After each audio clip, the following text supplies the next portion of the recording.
শুক্রবার সন্ধ্যায় মাথাভাঙ্গায় নির্বাচনী প্রচারে তৃণমূল কংগ্রেস প্রার্থী জগদীশ চন্দ্র বর্মা বসুনিয়া এদিন দলীয় নেতৃত্বদের নিয়ে মাথাভাঙ্গা শহরে মিছিল করেন এবং মিছিল শেষে দলীয় কার্যালয়ে কর্মীদের নিয়ে বৈঠক করেন। বৈঠক শেষে সাংবাদিকদের জানান, নিশীথ প্রামাণিক বিগত 5 বছরে কোনো উন্নয়ন করেনি। সিএএ নিয়ে কেন্দ্রীয় সরকারের সমালোচনা করেন।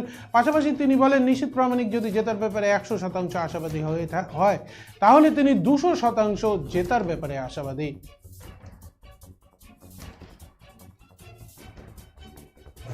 সেখানে কর্মীদের মধ্যে বিপুল উৎসাহ, বিপুল উদ্দীপনা আমি লক্ষ্য করছি। যে কর্মীরা সবাই উজ্জীবিত এবং এবার 2024-এ তৃণমূল কংগ্রেসকে তারা জয়ী করবে এটা শপথ তারা নিয়ে নিয়েছে। শুধু সময়ের অপেক্ষা, নির্বাচন আগামীকালকে ডিক্লেয়ার হবে।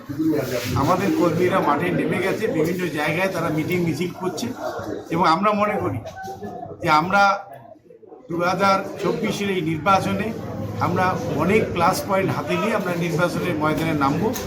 যে আমাদের বিরুদ্ধে বিজেপির বলার কিছু নেই।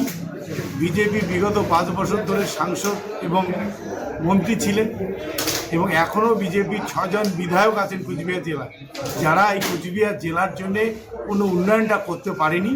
অথচ আমরা আমাদের সরকার, আমাদের বাংলার সরকার, আমাদের মাননীয় মুখ্যমন্ত্রী তার যে উন্নয়ন প্রকল্প একদম গ্রাম থেকে শহর পর্যন্ত সমস্ত জায়গায় মানুষের কাছে আমরা পৌঁছে দিয়েছি এবং সেই গ্যারান্টিটা আমরা দিয়ে কাজ করছি।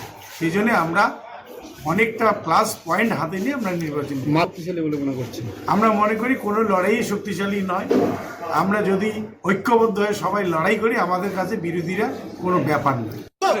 আসন্ন লোকসভা নির্বাচনে জগদীশ চন্দ্র রায় বসুনিয়াকে ঘাসের ওপর জোড়া ফুলছি।